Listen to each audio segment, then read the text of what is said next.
बाप प्रदेश अध्यक्ष, बेटा मेंबर ऑफ पार्लियामेंट और दूसरा बेटा विधायक बनने जा रहा है। राजनीति में लालू प्रसाद यादव और उनकी पार्टी पर परिवारवाद का इल्जाम हमेशा से लगता रहा है, लेकिन 4 सीटों पर बिहार में उपचुनाव होने हैं।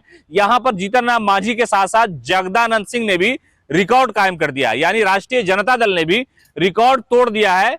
यानी हम बता रहे हैं कि पूरा परिवार एक ही घर में राजनीति में उसी इलाके के जनता का यकीन जीतने का प्रयास कर रहा है।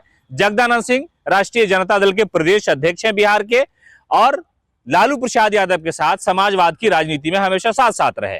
और उनके अलावा जगदा के जो बड़े बेटे हैं सुधाकर सिंह, वो विधायक हुआ करते थे, एमपी हो गए, वो सीट खाली हो गई, तो वहां पर रामगढ़ में उपचुनाव हो रहा है। दूसरे बेटा को वहां पर चुनावी मैदान में उतार दिया गया है। अब बताइए कि बाप अध्यक्ष, दूसरा बड़ा बेटा एमपी और तीसरा बेटा वो विधायक, यानी कितनी खूबसूरत मिसाल है कि एक ही घर में एक ही गाड़ी होगी, 10-12 गार्ड होंगे, हूटर बजेगा तो कहा कि अभी अध्यक्ष जी निकल रहे हैं, उसके बाद एमपी साहब निकलेंगे, उसके बाद एमपी के छोटे वाले भाई विधायक जी निकलेंगे। अब बताइए, लोग सोशल मीडिया पर यह कह रहे हैं कि कार्यकर्ता घास छीलेगा क्या? राजनीति में कार्यकर्ता झंडा उठाता है और नेता वही बन जाएगा जो चाहेगा।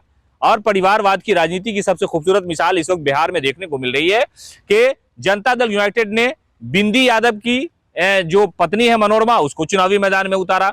जहानाबाद से मेंबर ऑफ पार्लियामेंट हैं सुरेंद्र यादव, उन्होंने अपने बेटा को चुनावी मैदान में उतार दिया। जीतन राम मांझी ने इमामगंज में अपनी बहू को उतार दिया।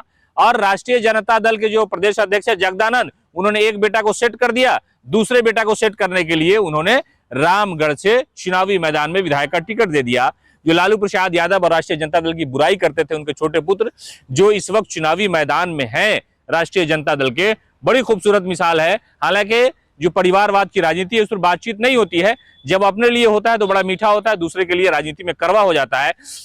अब बताइए कि ना एनडीए वाले बोल सकते हैं, ना इंडिया गठबंधन वाले बोल सकते हैं। चुनावी मैदान में जाएंगे तो कोई किसी पर हमला ही नहीं करेगा परिवारवाद की राजनीति को लेकर के, इसलिए कि वो जानता है कि मांझी ने पूरा कुंभा उतार दिया, सुरेंद्र यादव ने अपने बेटे को उतार दिया, मनोरमा के पति राजनीति में थे नीतीश कुमार ने उन्हें टिकट दे दिया, इधर सुधाकर सिंह के छोटे भाई को टिकट मिल गया। तो समझिए कि ये जो 4 सीट पर उपचुनाव होना है, इसमें बाहर का कोई व्यक्ति चुनाव लड़ ही नहीं रहा है। सारा व्यक्ति राजनीतिक तौर पर घर से, परिवार से संपन्न है और राजनीति में पहले से उनके परिवार के लोग हैं, और ये सभी लोग राजनीति में ही आ गए हैं। तो सुधाकर के छोटे भाई जो है अब विधायक बनने का सपना देख रहे हैं। उनके जो पिताजी हैं जगदानंद सिंह, वो प्रदेश अध्यक्ष हैं। जानते हैं कि हालांकि वो किसी प्रोग्राम में शामिल नहीं होते हैं, ये आरजेडी कार्यालय में बैठते हैं और यहाँ से घर और घर से कार्यालय उतना ही काम है उनका।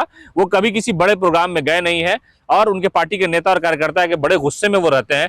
हालांकि गुस्सा दिखाना होता था किसी कार्यकर्ता पर, दिखाते कि लो टिकट और जाओ चुनाव लड़ो, लेकिन उन्होंने अपने बेटा को चुना। बड़ी खूबसूरत राजनीति बिहार की है, परिवारवाद और सत्ता साथ साथ चल रहा है। पनोरमा ग्रुप, जो सोचता है वो करता है।